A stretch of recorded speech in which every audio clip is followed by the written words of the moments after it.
كل ما تحس ان صوت الدوشه عالي حواليك اشتغل. كل ما تحس ان بقى كتير بدأت تفتح وتتكلم عليك اشتغل. اما تحس انك مخنوق او تعبان اشتغل. شغلك ده رد فعل طبيعي عن حالة الغضب اللي جواك، وعلى فكرة هو بيثبتك في الارض، وبذل المجهود اللي انت بتعمله ده هيعود عليك بنفع كبير جدا. تخيل كل الناس بتهدمك وانت ماسك في الارض ومثبت. شغلك ربنا هيكافئك عليه، مجهودك هيخليك تثبت نفسك قدام الناس. عشان كده لو في ضغط عليك خارجي بيأثر عليك دلوقتي، اوعى تستجيب ليه وتوقف شغل، لا كمل في شغلك، كمل.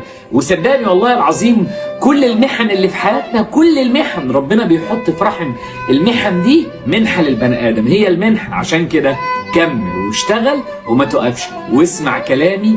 كل الناس صدقني هتعمل زيك، لأنهم هيتفاجئوا ان انت خرجت من اكبر ضغط وكارثة لنجاح كبير، وهي دي كلها قصص النجاح.